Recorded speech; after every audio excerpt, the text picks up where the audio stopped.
Yo, so I just want to point out this is therapy for us all. Like week in, week out. We look forward to it.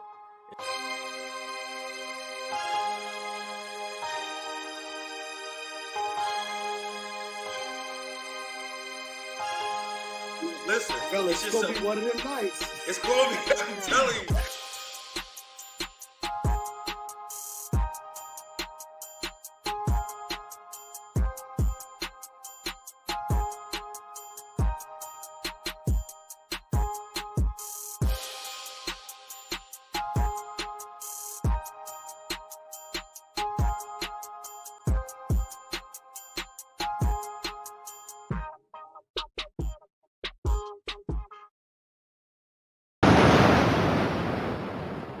What's good? What's good? What's good? Welcome to another Prototype Dad Tuesday at 9. What's good, fellas? What's happening? Man, What it's up, good to though? see y'all, man. We just chilling, man. It seems like I guess we missed last week, huh? So it seems like I ain't seen y'all in a minute. But tonight we're gonna have some fun. We're gonna talk about what it's like getting old, man, and like midlife crisis. I don't consider myself getting old, but I think we all hit 40 at this point, or will be hitting 40. And man, and this it's I think the midlife crisis is how it popped in my head is like growing up, we always heard about it on TV, like when guys our age start buying bikes or start doing, taking trips or getting tattoos or you know what I'm saying?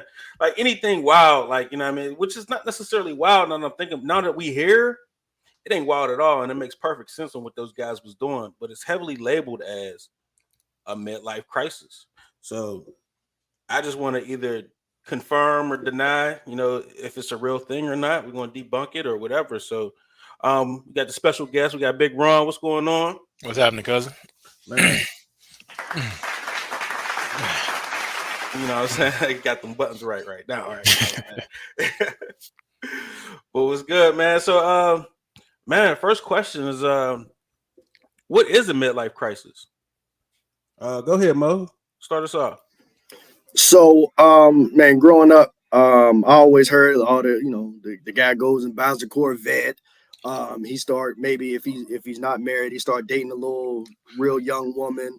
Um, and I'm gonna tell you what I always thought. I was like, he started living for himself. Like it wasn't about everybody else anymore. That's in my mind. That's what I always saw it as. He was doing what made him happy, not necessarily what made everybody else happy. Um, and as we're getting to that age, man, I'm starting to I see it. I totally understand it now. Go ahead, Lee. What you got? No, it's funny that because I was thinking the same thing, man. It's like, the guy in the hood where you see he start, trying to date the younger girls. You know what I mean, outwardly, or all of a sudden he's getting a divorce from his wife, and he's starting to to reinvent himself, get out here, almost like the flip side of Stella got her groove back. You know what I mean? You start seeing those. You start seeing those different. I don't know if you want to call them progressions or digressions, but you start seeing a lot of these changes where now they start getting grays in the chin. They start dyeing it, all kind of weird colors and stuff, or you know what I mean, sporting a mohawk or something like that. Just getting their ears pierced out of nowhere. You ain't had their ears pierced in 45 years, and now all of a sudden you're getting your ears pierced, doing all this crazy stuff. So, you know, that's how I look at it. Just you're starting to reevaluate things and see life, and you start seeing everybody in your circle just I guess aging or progressing in different ways, and you're struggling to find your own little way. So you attach yourself to different things, and that's I think that's a part of it. So that's how I see it anyway. Go ahead, cuz.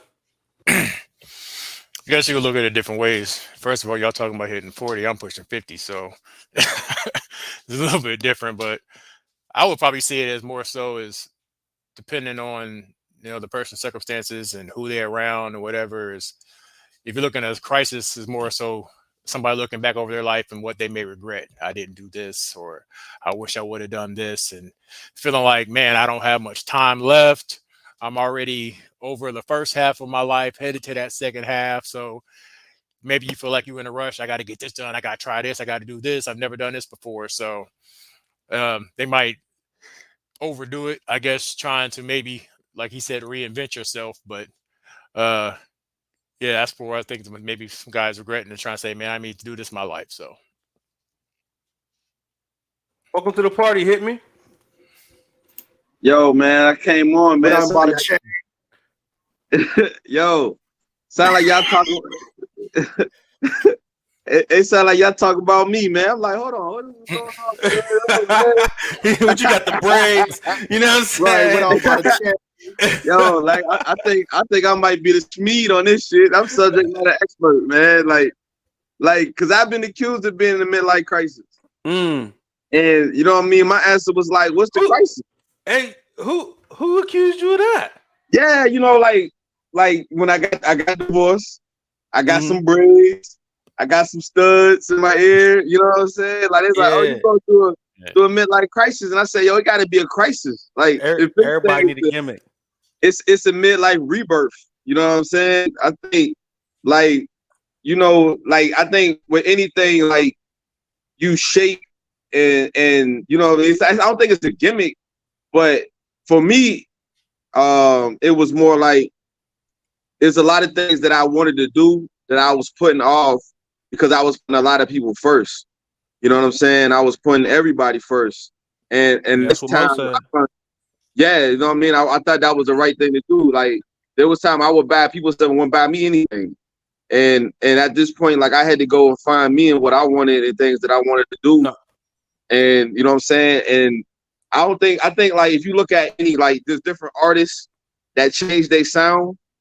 You know what I'm saying? I don't think that they was trying to get with the times. I think like at that moment of their life, things changed for them. Their thoughts changed, the way they was thinking changed, and so they changed.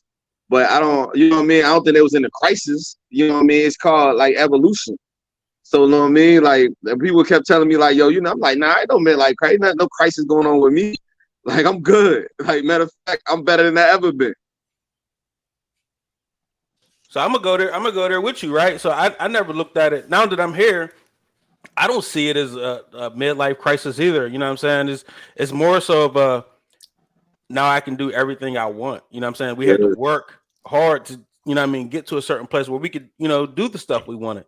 You know what I'm saying? So especially if we made them mistakes younger or we did things like postpone it. And I also think it's something that probably is probably said by a lot of different women. I think women might put that on us opposed to because you I know, was but gonna say they're trying to shame you for putting yeah, they're yourself trying to first. shame us because what I guess the difference between us and them is they're allotted all their fun times earlier. You know what I'm saying? And we had to work to get our fun times. You know what I'm saying? And now that we're like actually in the midst of being able to do our fun stuff, you know what I'm saying? We can afford to buy the boat. We can afford to get the bike. We can afford the toys. You know what I'm saying? The grown man toys, you know, and everybody is not a professional athlete to go get those things at a young age. You know what Yo, I'm saying? it's funny you say that because the most of the people who accused me of being in a midlife crisis All were women. women. Yeah. Like, and I'm not like bad mouthing women, but I mean it's a coinky dink or not, and that it was, and a lot of it is too. Just like Lefa said, like I'm guilty of chasing of not chasing, but dealing with the younger women, and a lot of that it come from jealousy too. You know what I'm saying? Because it's like we're really going into our peak at a later age, and then, you know what I'm saying, and then leaving their peak, like you know what I'm saying, as we're entering ours, like it's being facts. You know what I'm saying? Like if I sometimes I look at pictures of me when I was younger, I said, damn, I look better now. You know what I'm saying? Like you think in the 20s, you be like, you think like, Yeah. I really look better. You know what I'm saying? Like I'm like we getting better with age, and I think a lot of that is like that competition that they in. Like you know what I mean? They don't say it, but they really do midlife more midlife crisis than us because they competing with the younger girls. We're not competing with the younger guys. We're ahead of the game.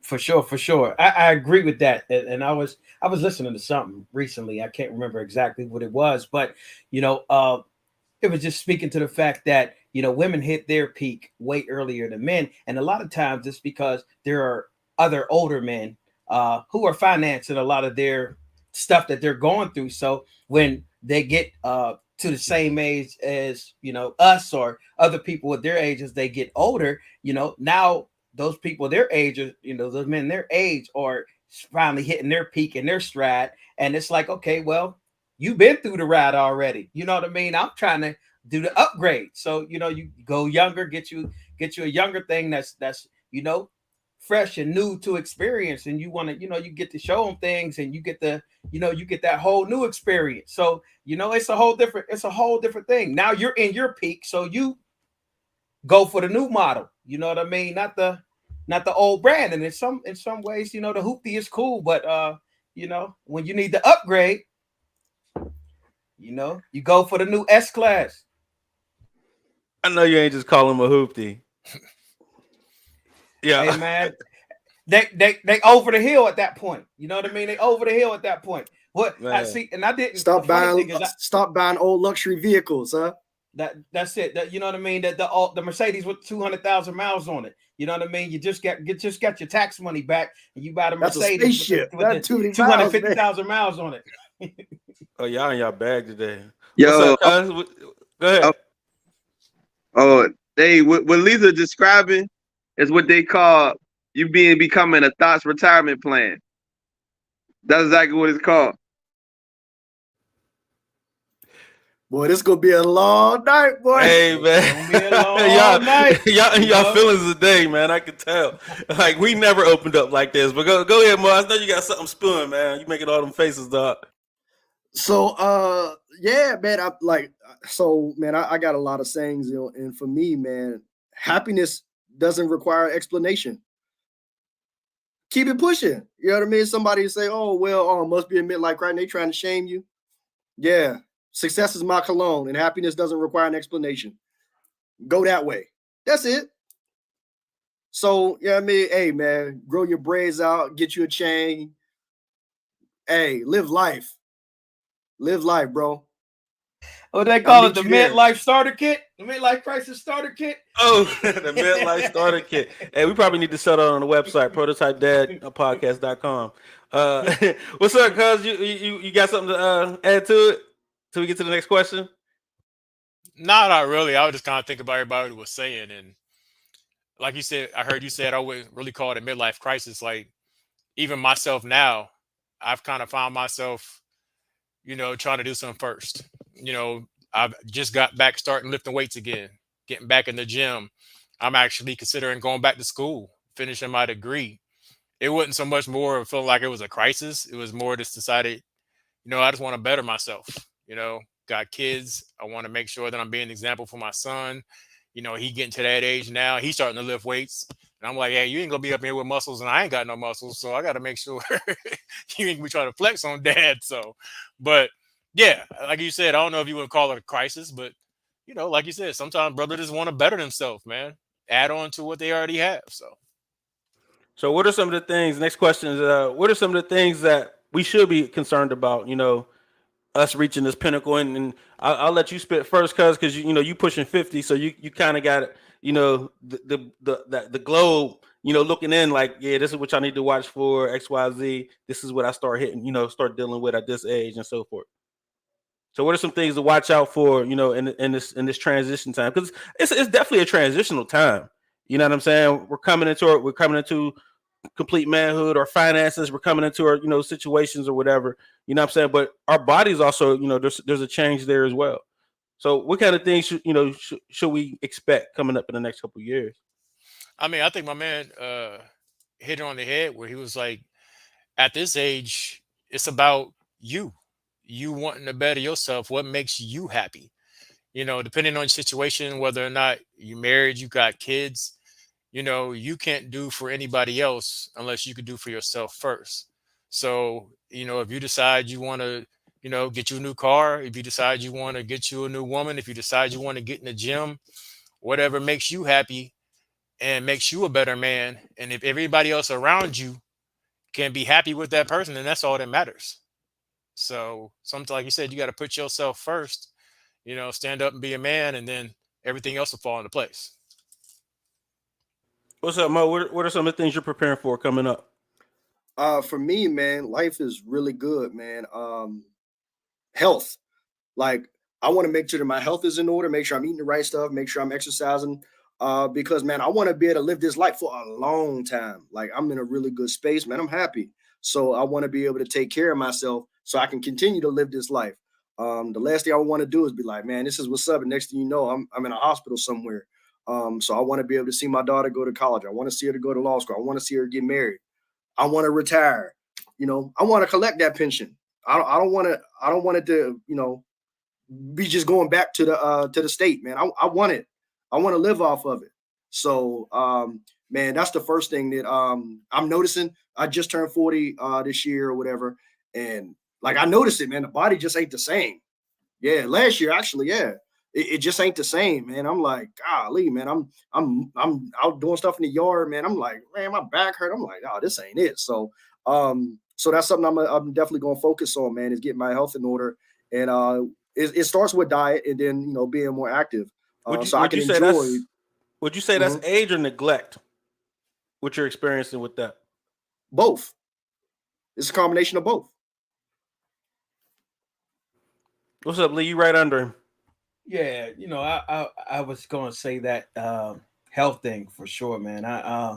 Because as you get older and as things in your life change and as situations change in your life, man, you're not always as active as you used to be. I remember when we was younger, man, it was sun up to sundown. We might be out running around, moving around and hitting the streets on the ball court, whatever, and as much as I try to be active, I'm not as active as I used to be. So health is wealth, man. And I'm seeing a lot of that. I've been fasting for almost like intermittent fasting for like a year and a half now, I think. And that's been really good. But there's been some other things I've been dealing with that I ain't never dealt with before, like high blood pressure, my elevated sugar levels, things like that you have to start thinking about now that you get older, heart disease and stroke and things like that. So you have to be more cognizant of those things the older you get, because they say those heart attacks are the silent killer, and they don't necessarily have a lot of symptoms. You just one day and you have a heart attack and you're gone. And there's been a couple people that I know recently who just died from heart attacks. So it's like just being cognizant of that and kind of, I guess, understanding what I need to do. Like I haven't been as active in the gym and stuff since COVID. Like before COVID, man, I was in the gym at least 4 times a week, and then COVID hit and I wasn't in the gym. I started working out at home a little bit on the treadmill and stuff, but as of late, it hasn't been as much. So just focusing more on that health aspect. And like Mo said, man, just trying to be around longer, man, trying to collect that pension, trying to be here for my kids and my grandkids and hopefully my great grandkids. What's up, Hit? You muted. Yo, again, I'm a subject matter expert on this, son. Because like this post divorce has been a time of my life. You know what I'm saying? Like I would have like, straight up. No I've been there.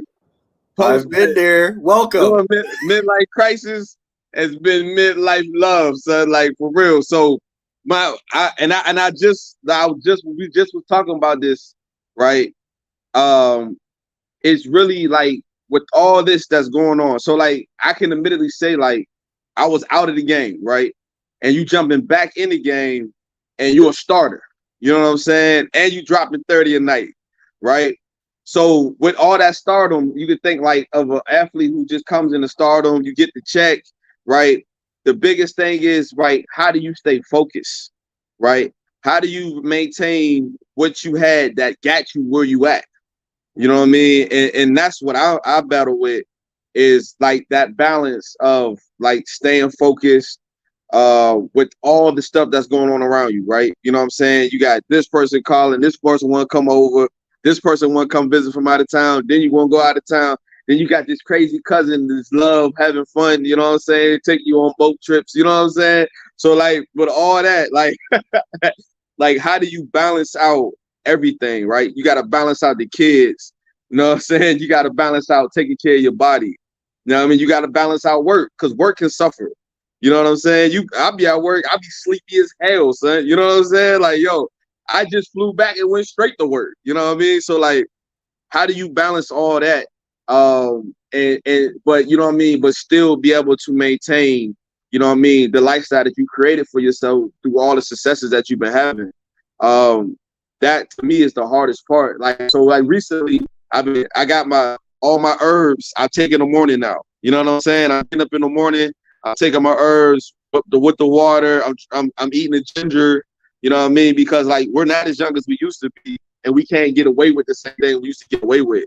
You know what I mean? Because it used to be, I would stop, like I would drink, party, then I would just stop, and like for like weeks to recover. But then when I got back in it, I just went just as hard. You know what I mean? So like I need to find a balance. You know what I mean? To be able to do it and still again balance everything out. And that's what been my struggle. Like, how you balance all the young girls, son? You know what I'm saying? Like, like, you know what I mean? Because that can take a lot from you. Like The blue chew, real you got to quick. get the blue chew. But that's what I'm saying. You shouldn't need that. You shouldn't need them blue chews if you taking care. You know what I'm saying? If you drinking your beet juice, you know what I'm saying? Yeah, you know what I'm saying? Like, yo, when I came back from Houston, yo, I jumped back on the juices. Like, I started juicing again. You know what I mean? I got my saw palmetto, pine pollen, you know what I mean? Pumpkin seed oil, all the roots and different things. Like, you know what I mean? We need that because before we could get away without doing it. Like, we could come back and, you know what I mean, drink some water and we back at it. But like you said, our bodies aren't the same. But we could do the same things. We just got to prepare for it. No, so I'm definitely with you on the juicing, man. I just got a juicer, dog, and I've been like juicing every day, like beets, ginger, pineapples. Like I just been going nuts with this juicer, like and like kind of fasting on it. You know what I'm saying? So and taking them vitamins. You know what I'm saying? The fish oils, the whatever that stuff for your joints. You know what I'm saying? I can't even. I think Leifer know what I'm talking about. Glucosamine. Yeah, the glucosamine. You know what I'm saying? So I've been doing a lot of that. But to be clear though, I have, you know, and y'all all know this. We spoke, you know, we kind of spoke about it before. The one thing I've realized I couldn't do is be a superhero mentally anymore. Like, you know what I'm saying? Where like I remember younger, I just had this mental toughness, you know what I'm saying, to deal with a lot of different things and to deal with a lot of, you know, different people. At this at this part of my age, I don't have the mental toughness to deal with a lot of different people. It's like if you're not doing what I'm doing or you're not thinking like I'm thinking, then that, you know, there's just I don't have no space for anything outside of that. You know what I'm saying? And I don't have the time or, you know, exercise. My mind's not exercised enough to keep replaying that, redoing those exercises, you know, and then as well as just the mental health overall is something that's really stuck out in this transitional period with, you know, keeping focus and, you know, dealing with depression and dealing with, you know, that other weird, you know, I don't want to call it weird, but that other little stuff, you know what I'm saying? But one thing that, and I told Modus maybe like a week ago, that the fasting has helped over any medication that they've ever prescribed me. You know what I'm saying? So I seen a clip earlier and it was talking about what does depression look like, and the dude was kind of talking about like depression really doesn't have a look or anything. You can't really tell because, you know, people who had depression be happy, you know what I'm saying, you know, like he said, I am like someone who like loves fun, so you would never think that somebody like me could be depressed. They made some stupid You know, plays down the stretch to get this thing down to 9. what was But that? man, What is they that? were playing great. I love what I'm saying, but I wish they had a better league because they gave Boston. They gave I don't know what that That's is. Charles Barkley. Oh, oh, that's the game. That's the. I'm like, why is that? Why is That that? was terrible. Yeah. But I was like, damn, cuz got Charles on. Yo, we made it.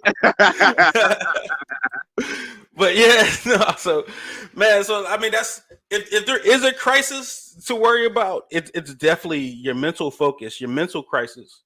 Other than that, um, as far as the stuff we've been doing in this period, as far as, you know, getting the car that we always wanted, getting the house that we always wanted, getting the bikes, you know what I mean, taking the vacations that we always wanted, kind of thinking for ourselves, you know, and you know, not being so sacrificial. I guess that's what it is. They see you not sacrificing for them, and they're like, oh, they must be going through a crisis because in their head, somebody needs to sacrifice for me.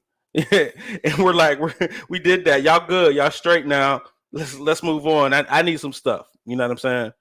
So that's kind of one thing. And to go into the next question though is like, with us getting to this point in age, there's a lot of turnover. I hate to use that word when I'm talking about our family. You know what I'm saying? But um, as cousin Ronnie know, I just buried the last sibling of my grandfather's in my grandfather's age group. You know what I mean? Just past last year. So there's a turning of the tide now, where now we're the men that, you know what I'm saying, that got to make those decisions. We got, it's our turn to be like, well, what we going to do as a family, and everybody looking at you, and you got to be like, you know what I'm saying, being ready to make those calls.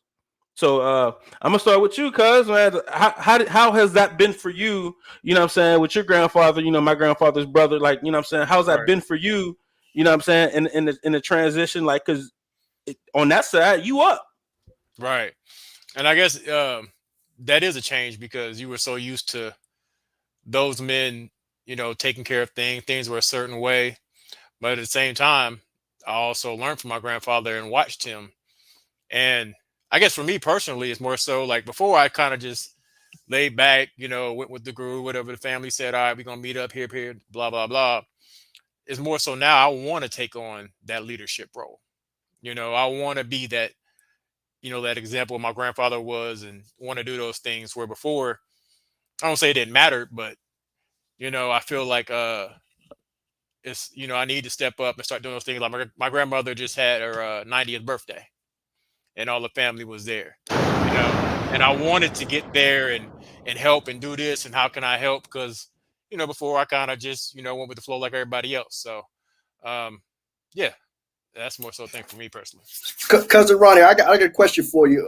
Yeah. Because it's a theory of mine. So Mhm. your grandmother that turned 90, did she ever work? Has she ever worked? Yes. Yes, she did. Okay. Because Mhm. I have a theory that people who don't work, like in corporate America and stuff like that, they Mhm. live longer. So I'm just curious. So I'm always kind of collecting that data. Oh So yeah, my okay. grandmother, I lived with her actually growing up all through high school. And Okay. she was an example. She was a hard worker. So yeah. Okay. And she still drives. She's still out there, man. You can't tell she's 90, brother. Okay. Good. Yeah, That's a yeah. blessing. Oh yeah.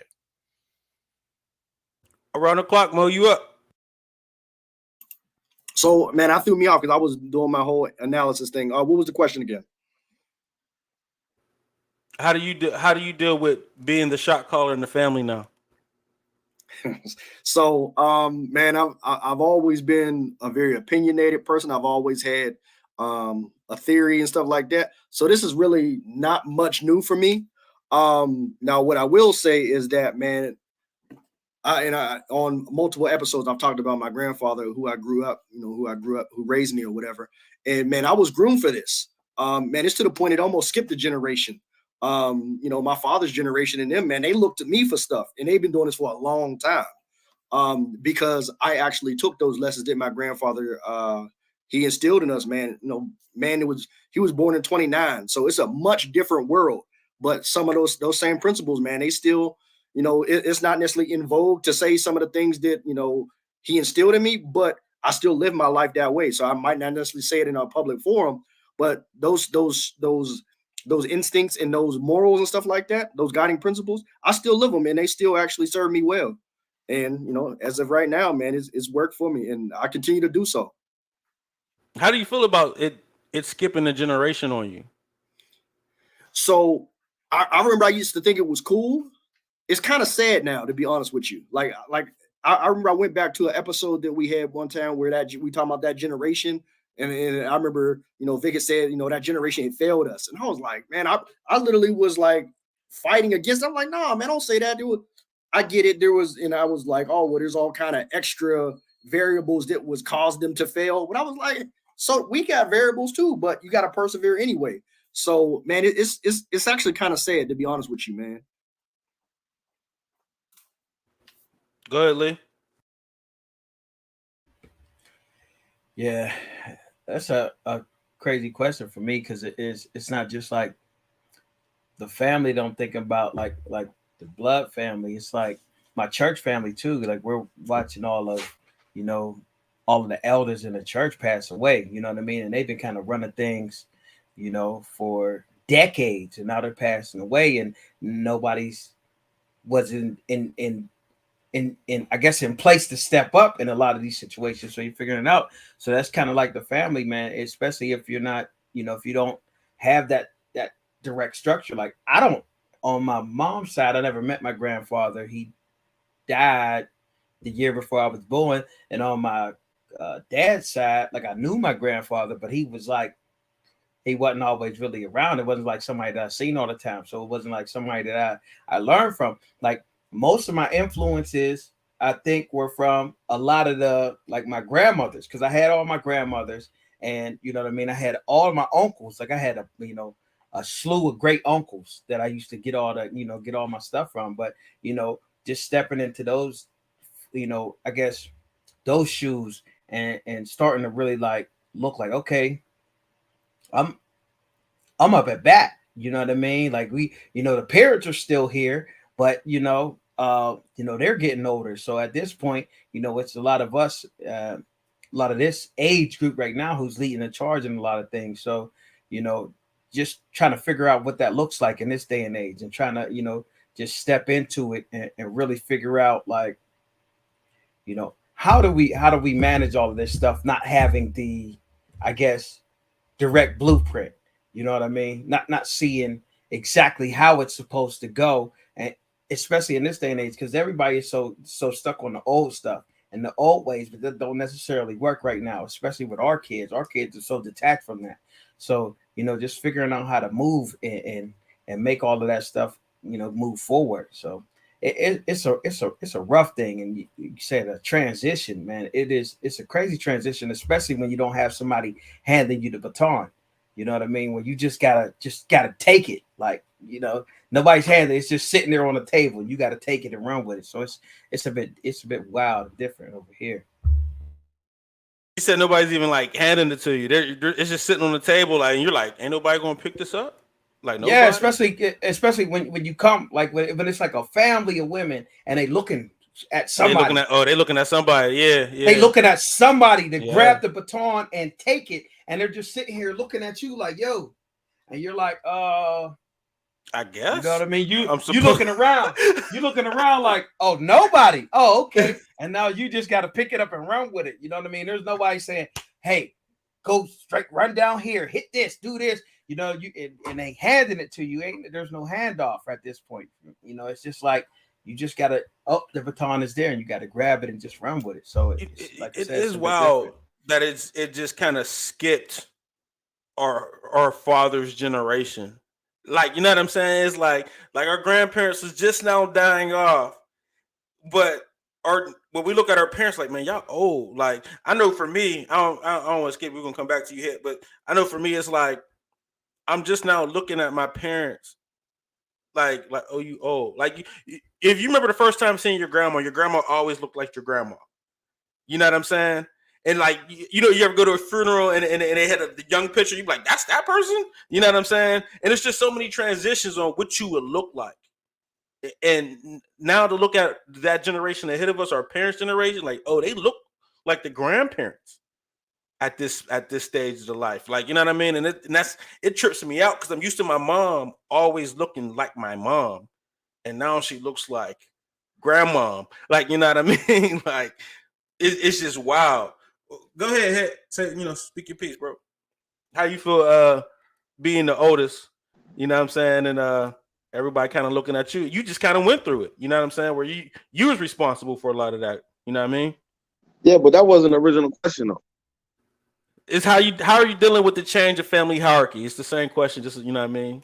No, you said how you dealing with the change as you go through the midlife crisis, as you mature, you're dealing with the change in the people, right?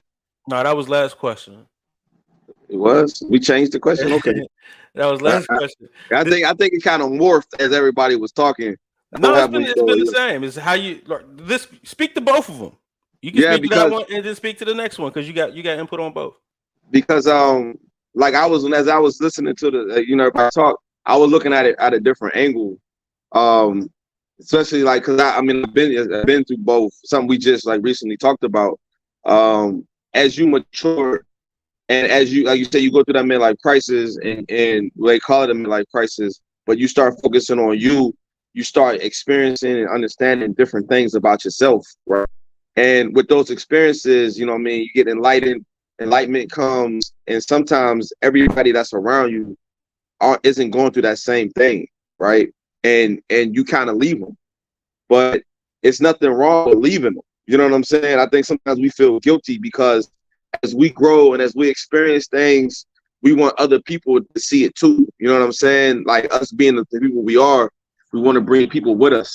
But like often and all the time, everybody can't go. That comes from family and friends. You know what I mean? Like some families, they still family, but they're not on that same journey you on. And sometimes that can become a liability as you grow. You know what I mean? That could actually stagnate the growth. And I mean, like in my family, like I mean, we had the same challenges as everybody else, like that generational gap. And you can't teach them.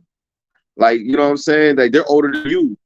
You mean you can lead by example, but a lot of times you sitting there trying to teach them can kind of hold you back from what your growth and your experiences, man. I just feel like as we go through this midlife thing and we're finding our new us, we're gonna have different experiences, and it's gonna be with different people sometimes, and that's nothing bad.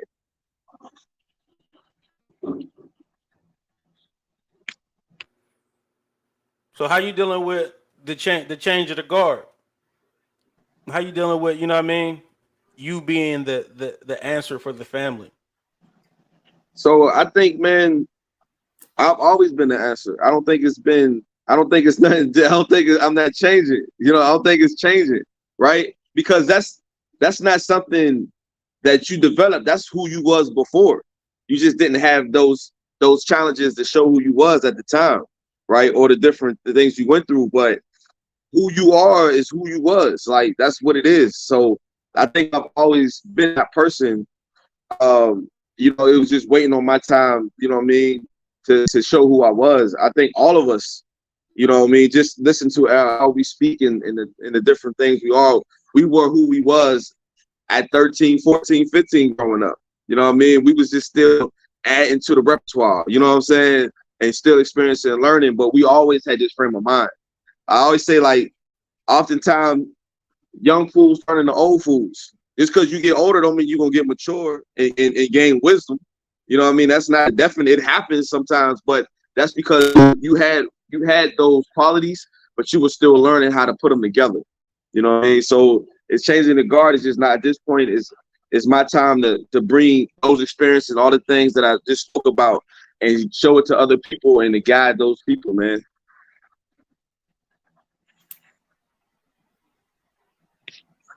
So I agree with you what you just said as far as we've always been this person, and I guess we always kind of knew that at some point this is going to be my job to, you know what I mean, kind of ruin. We kind of you prepare yourself. It's kind of like, you know what I mean, being a freshman and you watching the seniors play or whatever. And you know eventually that's going to be who you are. So you kind of learn from how they function, how they work out, what they're taking serious. So when it's your turn, you don't want to be the one to drop the ball. You know what I'm saying? And we're absolutely we're also like responsible for keeping it going. You know I do a lot of things to create memories, and you know what I mean, I have a lot of like cookouts and stuff like that, but it's to instill in my grandkids that it's about we're having a good time, about family. You know what I'm saying? Like I don't. It's not even me. I'm not having a cookout for me. It's so my kids can have that tradition. You know what I'm saying? And later on, we'll have our own cookouts and like down the road, like you know what I mean. So that it's I've always been like trying to create those little things. Everything don't always work out as planned, but you know I've always tried to like make sure I continue those things and keep those little things a part of who we are, and kind of setting a statement of what we need to be proud of as a family, as a generation, and it's also wild, even like having the women in my family call me for things like, "Hey, could you do this, or could you do that, or could you talk to this, or you know what I'm saying?" Or even when stepping in, like, "Oh, like I see my family needs something, like, oh, y'all need this, okay, let's get it done. Let's get that done." Like, you know what I mean? So it's a rewarding feeling at the same time, but it's also like man, that also made me realize that I had to get the people who I have to care for in a smaller package. You know what I'm saying? Like, I can't take on a bunch of other people that, you know what I'm saying? I gotta get this smaller because the resources will go quickly. You can't expand yourself. That, you know what I'm saying? It's gonna go real quick if you gotta expand yourself to all these people, and you just gotta hone it in. You know what I'm saying? So, uh, because we were talking about a crisis, I kind of want to talk about how do we help each other out of the crisis if we recognize it. You know what I'm saying? So what are some of the things that you would do to help your brother out of a crisis if that's what was going on? Go ahead, cuz.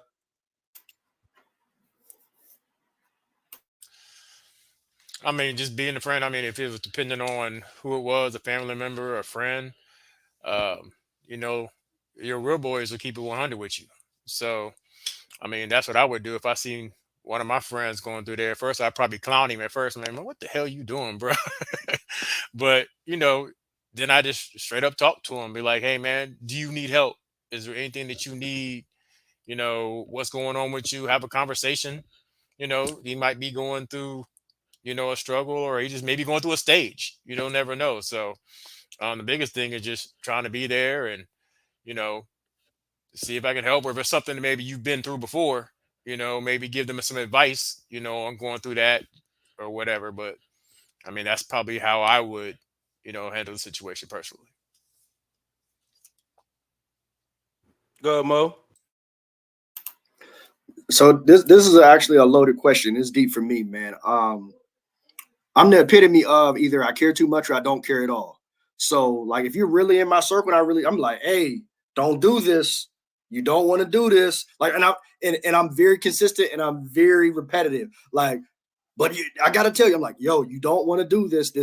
But you'll know when I stop caring. When I'm like, hey man, let me know how it works out for you. But like literally, if I really care for you and I really love you, I'm gonna tell you like, yo, there's something down there. There's something down there that you don't want to see, especially if I know what I'm talking about. I'm never going like if I don't know, I'll be like, I don't know, man. Let's just be cautious. But when I know, I'm never gonna let you get blindsided about something. If I really deal with you, I'm like, yo, that ain't what you want to do. I hear you. Just stick your toe in the water. Don't do too much, right? But with that being said, it gets tiring. So if it's somebody who's really, they're in your life for the long haul, yeah, it's worth putting in the effort. But sometimes, man, you gotta know when to let go, man. Just be like, hey, you got it. But so that's really my take on it, man. If it's somebody that I feel is worthwhile saving, even sometimes because the person don't even realize that they need saving, but you're like, hey, you don't want to do this. Hey, but I gotta tell him, like, you don't want to do this. You know what I mean? So just being consistent. And for me, man, I always said that about people. I said, I can never trust a person that's not consistent. So as long as they're consistently telling me the same thing, I'm like, at the very least, at least they're true to who they really are. A person that's wishy-washy, I can never really trust them. So that's my thing, man. I try to be kind of that rock within a storm for my friend group and for people that are in my circle, man. I'm very steady and I try to be kind of, like I said, that rock within, the turbulence.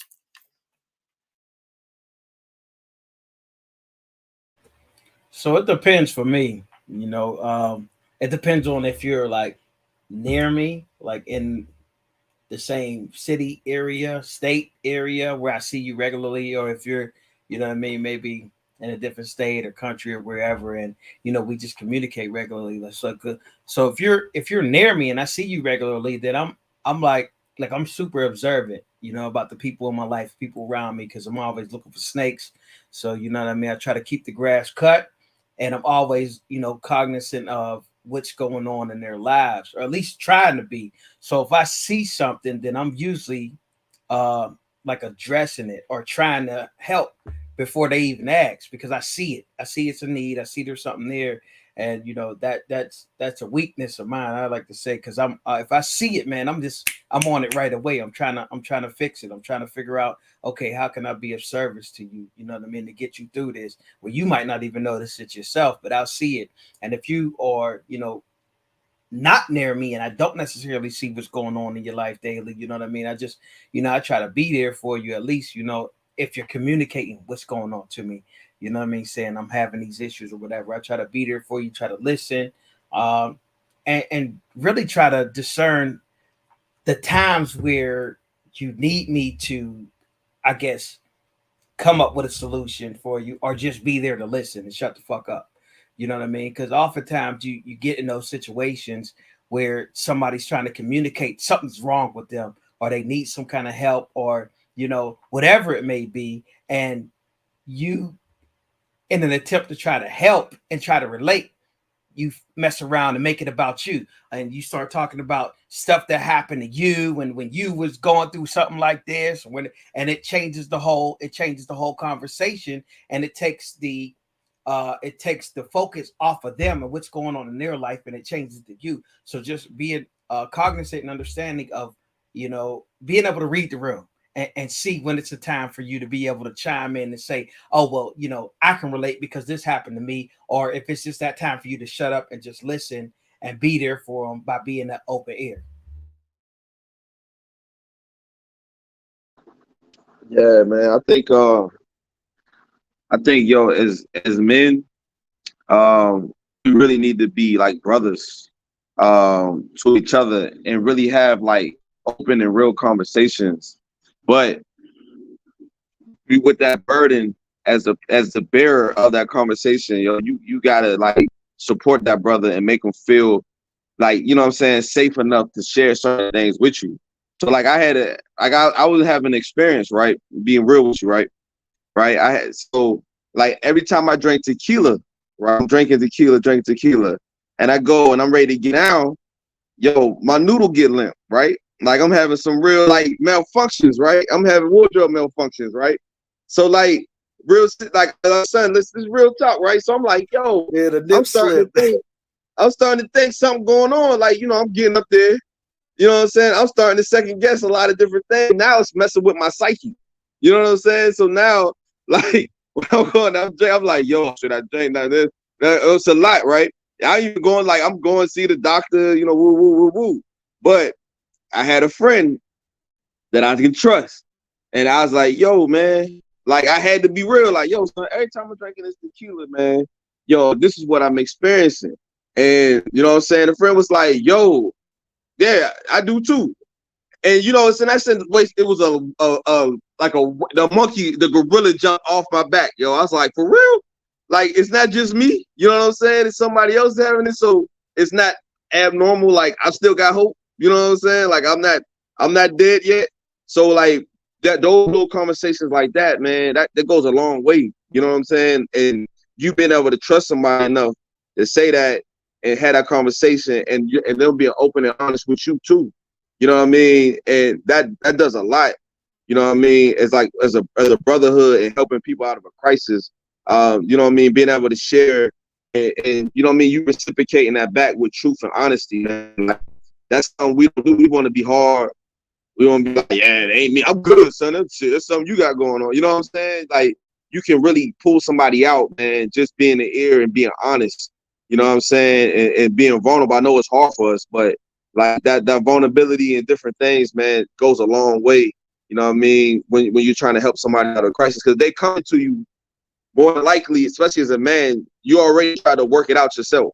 Like, we're gonna try to figure out a plan, and we're gonna act on it, and we're gonna try to work it out. So if a man is coming to you, more than likely it's because it's something he's really struggling with, and you just got to be cognizant, like Lefa said, man, be cognizant and understand what's going on, and you know what I mean, just be an honest and open person to help.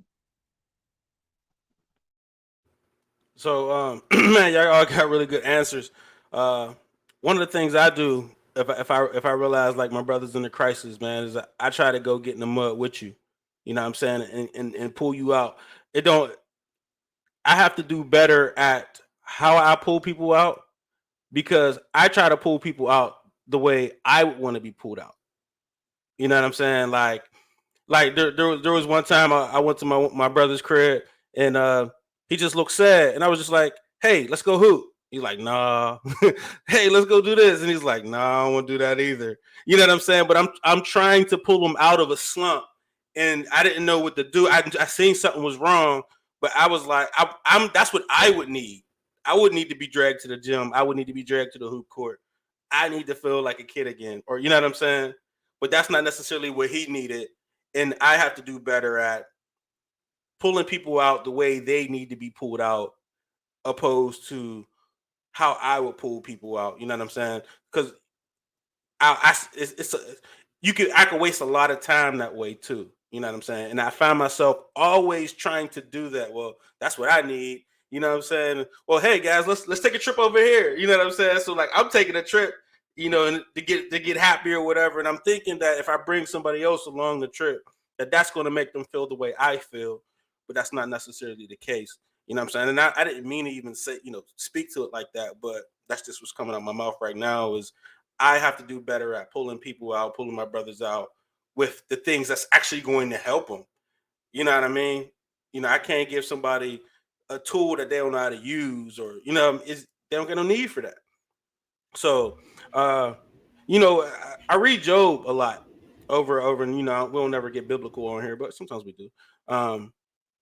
And in that story, guys, his boys came to sing about everything he was going through, and they was trying to they was mourning with him for a minute, but then they start trying to pull him out by like, man, I know you did something wrong, or they're pulling him out the wrong way, and he's like, it's really making him more angry because he's not doing anything that they're saying. You know what I'm saying? Like there's no rhyme or reason to what's going on. He don't understand it, but they're accusing him. Well, you had to sin, you had to do this, you had to do that. You know what I'm saying?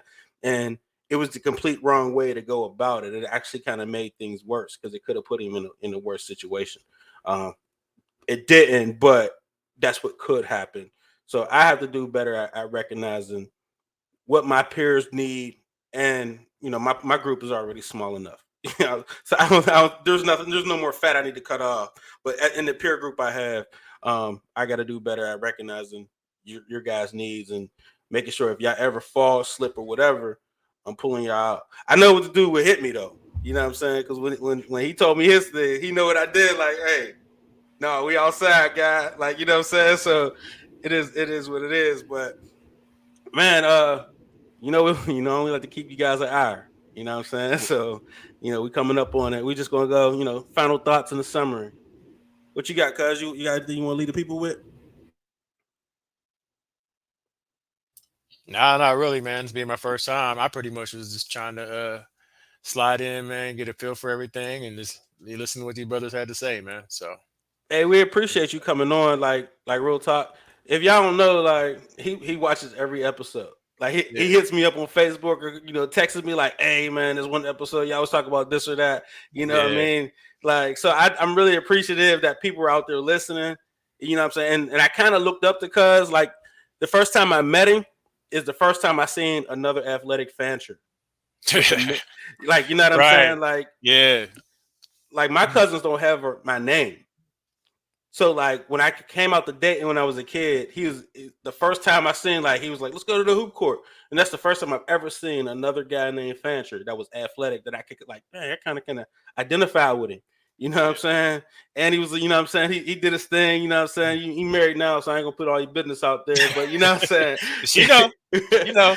You know what I'm saying? He was a playboy, you know what I mean? Yeah. So it was just kind of cool seeing a whole nother side of my family that I've never met, but we still have things identical that I could relate to, and it was kind of cool.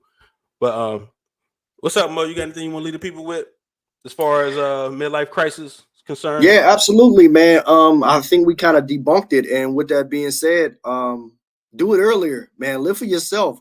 Enjoy life. You know what I mean? Do it earlier. Like, trust me, do what makes you happy.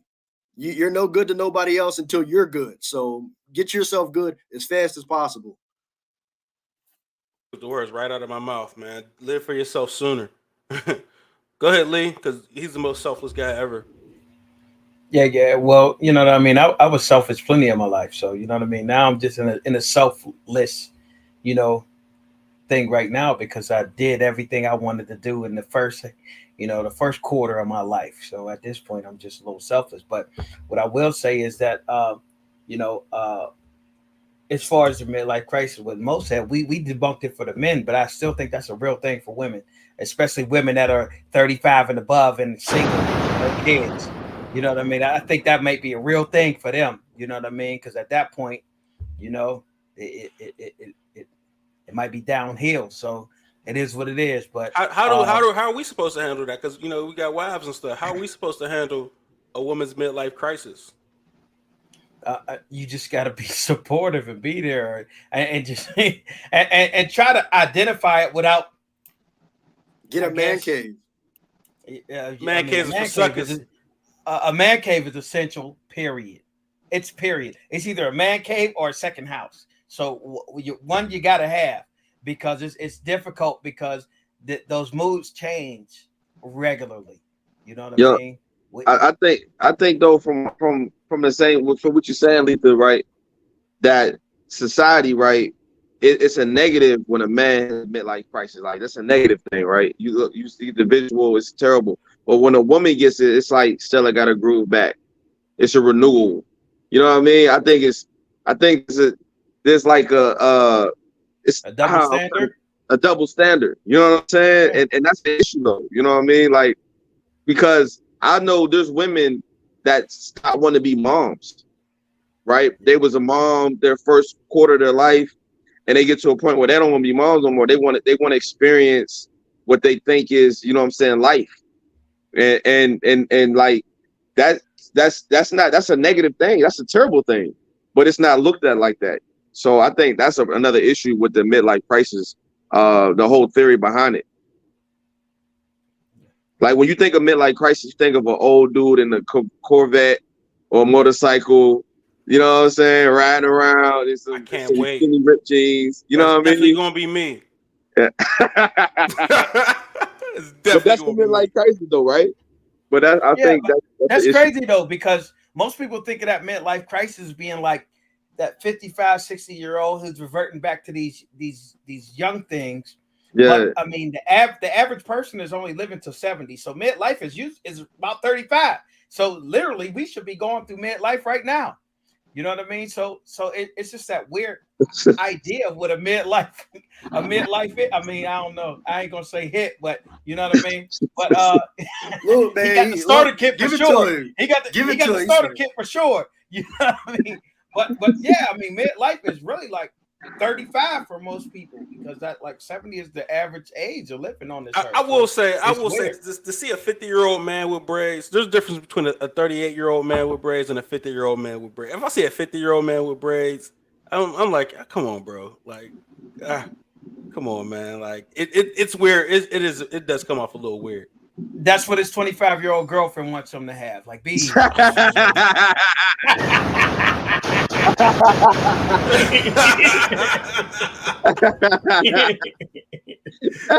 You know, you just created a soundbite on that one. But yeah, man, go ahead. But one thing. Hold up. One thing I wanted to say, and it ain't necessarily to the midlife crisis, but it was pertinent to the conversation, is that one of the biggest fallacies ever is to treat somebody how you want to be treated. And that is the worst advice to ever take ever, because everybody doesn't want to be treated the same. And so it's the weirdest information. It always treat people how you want to be treated. And it's like, you can do that, but it rarely works because everybody wants to be treated differently. So I just had to put that out there because it's really appreciated too. Because you know what I'm saying? Like, let's say you only eat prime ribs and they're used to eating Burger King, and you try to give them prime rib, and they're gonna be like, "Can I get Burger King?" Or you take them to a 5-star restaurant and they say, "Well, this ain't no Red Lobster." What you gonna do with that? Man, you know what I mean? So I know that all too well. You don't know what you don't know. Yeah, meet them where they at. I think the golden rule is they say, you know what I'm saying, you're supposed to treat people like or love people how they want to be loved, right? You know what I mean? And I think that's something that we want to give so much and too fast and too early, man. You know what I mean? You gotta meet people where they at sometimes. And I think that's something that we overlook. Just being, the prototype dad, you want to make sure everybody's good. But sometimes it's hard to meet them where they at. And I think we get so used to showing people where they ain't. And I think I that's definitely where the problem agree with comes in. that. Say that again, showing people where they ain't. Yeah. I think we get caught up, like, especially when we get to a certain level. You get to a certain level with stuff and you're doing stuff on your own. So now you get there and you start bringing people with you, and it becomes showing people where they ain't, rather than, you know what I mean, meeting them where they are. You're like, oh man, I'm used to eating lobster and steak, and I'm used to going to these places. So you bringing people with you that ain't used to that lifestyle, so they can't really appreciate it. They don't, and they'll tell you, yeah, I don't want it. Yeah, and then you'll be frustrated, like, but this is better. And they be like, like, come on, let's shop at Whole Foods, and they're like, man, no, I'm going to Aldi's. Take me to Walmart. Take me to Walmart. Take me to Walmart. like, what is this? This ain't. I'm like, well, you should have told me this before I spent the money, because I would have just, we could have literally did. I could have dropped you off and just came by myself. And came by myself. You ruined my experience. Yeah, because I'm not eating this. We had a whole debate in Houston over hummus. Like, they was looking at us crazy, like, you eat hummus? Yes, hummus. Like, this is fair. Like, oh, you don't like hummus? Yo, that was the best hummus. That was the best hummus I've ever had. That was the best hummus I've had, for sure. Joey Uptown, y'all go to Houston, check out. If y'all eat hummus, not for you, Leifer, because you don't actually like it, but I mean, it depends. It depends on what kind it is. Like roasted, like I'd eat some like roasted red pepper hummus or something like that. But it just depends. I like just the plain chickpea hummus. Like it's just the presentation was dope. So like everything, something else. It ain't even the way it tasted. It was fire. It was just a fire hummus. Like I don't think it was the hummus.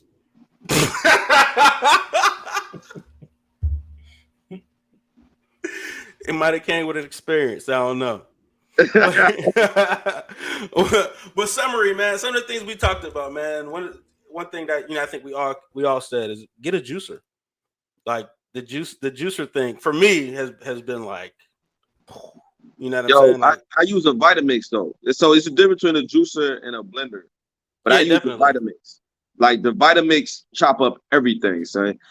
Spend the money on a good blender, dog. It's worth it.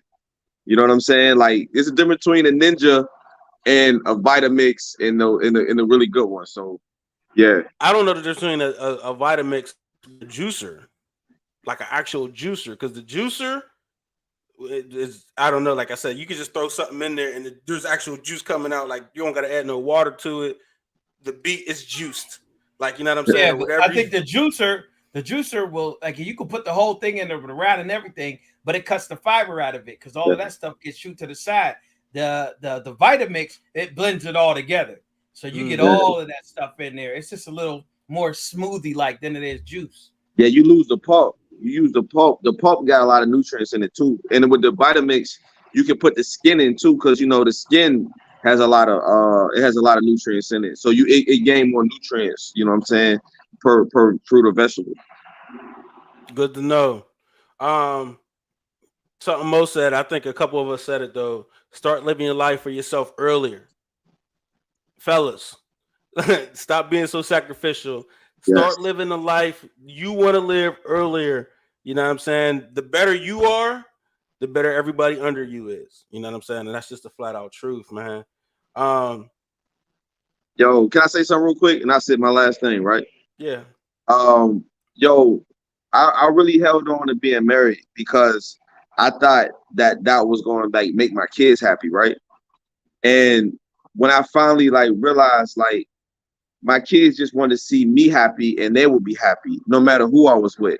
And like not now, like when I take a trip, my kids be like, yo, what you do? Let me see some pictures. You had fun? They be excited and happy about it. You know what I'm saying? Because they see me happy. It wasn't that I had to be with their mom to be happy. They just want to see you happy. So I tell my men like, yo, if you're happy, it's going to be a reflection of the children. You know what I mean? It's going to reflect in how you deal with them and how you are with them, because they want to see you happy no matter what. You don't have to be with nobody or do nothing. Like, you know what I mean? Just make yourself happy.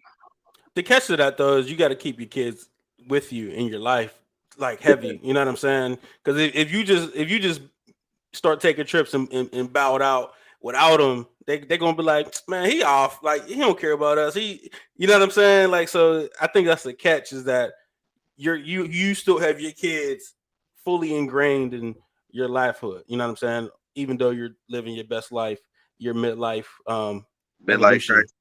evolution. You know what I'm saying? Which was the next Rebirth. point, like your rebirth, like an artist who changes their sound. You know what I'm saying? Facts. So, but yeah, man, we had our mark, man, and I want to thank all y'all for joining. You know, I know Hit Me says it's like a job. Well, it officially is now because now you own a business, sir. You know what I'm saying? Let's make it work. You know what I'm saying? And right off this talent trip. You know what I mean? Be looking for that prototype dad and talent. But prototype dad. We out.